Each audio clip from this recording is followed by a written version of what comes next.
Hey guys, and welcome to another video. This time I'll walk you through the entire process of reverting from Windows 11 operating system to Windows 10. Before we proceed, you should know that going back from Windows 11 to Windows 10 while keeping all of your data and apps installed is possible only within the first 10 days after you installed Windows 11. Let's start with showing you how to check if this deadline is already passed and eventually how to extend the time you have available before you lose the uninstalled data. Press the Windows Start button and then type PowerShell. Right-click on the PowerShell link and select Run as Administrator. In the PowerShell window, type the command this/online/get-os uninstall window. It is easier when you copy-paste the command from the video description. Once this command is executed, all the way at the end you should see something like uninstall window and then the number of days that you still have until you can downgrade to Windows 10. If this counter shows 0, you may have already passed the deadline and possibly won't be able to perform the downgrade. If this number is higher than 0 and you feel like you still want to use Windows 11 for a few days before deciding on the downgrade, just change the previous command from get os uninstall window to set os uninstall window and then set value to a number of days you still wish to go on using Windows 11. The maximum number of days you can extend to is 60. After you set the extended deadline, running the initial command will show you the new number of days left.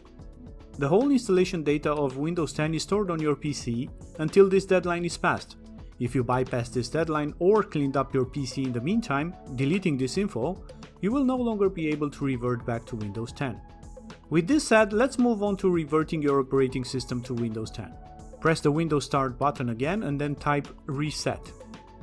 Click on the Reset this PC link. On the right side, you should see the option called Go Back. Just click on the Go Back button and then the reset process will start.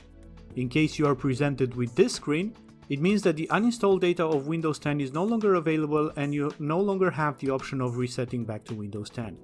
In this case, your only options are either to stick with Windows 11 or to have a clean installation of Windows 10.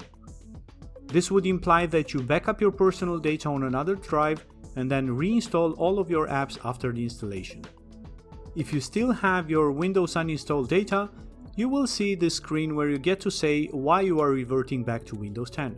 By the way, I'm also really curious as of why you want to go back to Windows 10, so please leave a comment explaining why you're reverting back to Windows 10. Once you choose any of the options, you can click on Next. No matter the option you choose, on the next window you will be asked if you don't want to check for updates before reverting back from Windows 11. I doubt this would change anyone's mind about reverting to Windows 10, but feel free to check for updates, otherwise just click on No Thanks. The next screen informs you that anything you might have installed after installing Windows 11 will be lost. You can think of this revert as going back in time with Windows. I would suggest that you anyway back up any of your data to avoid potential data loss. One more screen in this reset process informs you that if you had a Windows 10 password, you have to remember it, otherwise you won't be able to log into your Windows 10 PC. On the last screen, just click on Go back to Windows 10 and your PC will reboot and the reset process will start. Upon rebooting, Windows will perform the reset process and the restoring your previous version of Windows screen will be shown on for a while. Your PC will probably reboot at least one more time and then it should reach back to your Windows 10 desktop just the way you left it before upgrading to Windows 11. Just as a side note, the revert process will not take you to the latest version of Windows 10, but to the version you upgraded from.